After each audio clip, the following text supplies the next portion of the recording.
Hey guys, all week we're going to be working on converting from standard form to slope-intercept form. Standard form is an equation that looks like this. There's a value next to x, a value next to y, and then over on the right side of your equal sign, there's a constant by itself. It could also be written this way, 12 equals 4x plus y. Or these could be moved around, 12 equals y plus 4x. It's all the same thing, but what you'll notice is that x and y are all on the same side.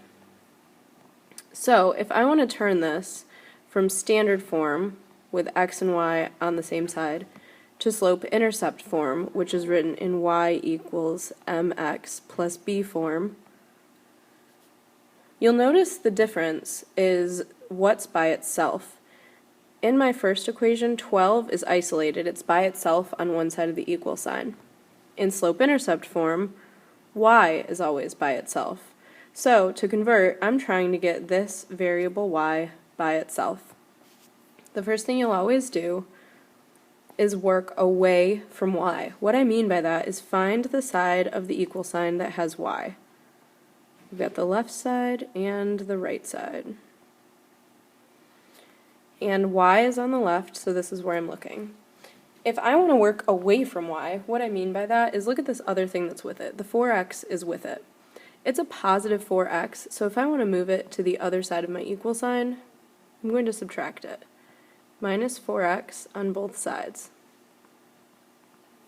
4x minus 4x is 0. I'm left with a positive y on this side. Bring my equal sign down. Now, something crazy here that I see kids doing is they do 12 minus 4. But you can't do that because 12 is a constant, it's a number by itself, and 4 is with x, it's a variable. This means that these aren't like terms, so you can't subtract them here. You're actually just going to rewrite it. 12 minus 4x. I see that I have y by myself in my new equation. 12 is my constant, or it would be my y-intercept. Negative 4 is next to x. That would be my slope. I'm in perfect slope-intercept form right now, so I'm done. The answer is y equals 12 minus 4x. Or if you want to rewrite it with x first, y equals, this is a negative 4x, and this is a positive 12, so it would be plus 12. Both of these are correct because they're the same equation. Let's look at another one. 3x minus 2y equals 6. Again, I want to convert it to slope-intercept form, which is y equals mx plus b. Again, I need to isolate y. So in my equation, find the side that has y on it. Y is on the left side of my equation. I want to move these x's over here, so I need to use inverse operations. 3x is positive, so to move it, I'm going to subtract 3x on both sides. 3x minus 3x is 0. I'm left with negative 2y, so I'm going to bring that down, equals 6 minus 3x. And again, 6 and 3x are not like terms because 6 is by itself and 3 is with a variable, so all I'm going to do is rewrite it. I'm not in perfect slope-intercept form yet because y isn't completely isolated. There's a 2 being multiplied by y. In order to cancel that multiplication, I need to divide by negative 2 on both sides of my equal sign. Let me show you the way to stay organized with this. I just divided my negative 2y by negative 2. I'm going to divide 6 by negative 2. And then I need to divide negative 3x by negative 2. So I'm going to write everything over negative 2. Now I can work it out from left to right. Negative 2 divided by negative 2 is 1, so this is 1y, bring it down, equals, let's take it piece by piece. 6 divided by negative 2, a positive divided by a negative is a negative, so this is negative 3. And now this one is negative 3x divided by negative 2. A negative divided by a negative is a positive. And we actually don't even have to worry about changing these to decimals. If 3 doesn't divide evenly by 2, just leave it as a fraction. And don't forget x.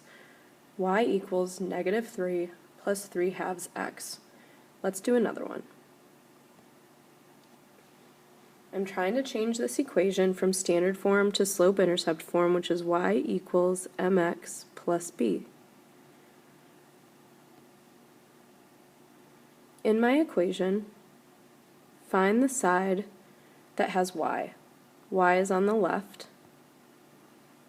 I want to move this 4x over here, so I'm going to use inverse operations. It's a negative 4x, so I'm going to add it on both sides.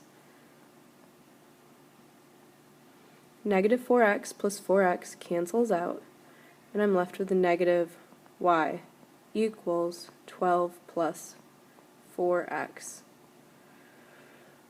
In this case, y might look like it's by itself, but it's actually not because there is a negative with it. So what I always do is I write in a negative 1 so that I don't get messed up here. Negative y is the same as negative 1y. So now if I want to isolate y, I need to divide everything by negative 1.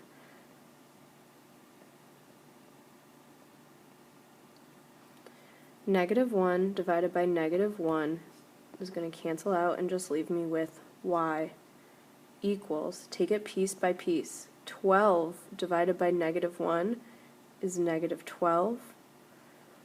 A positive 4x divided by a negative 1 becomes negative 4x. Y is by itself, so I'm finished. Y equals negative 12 minus 4x. Time to practice.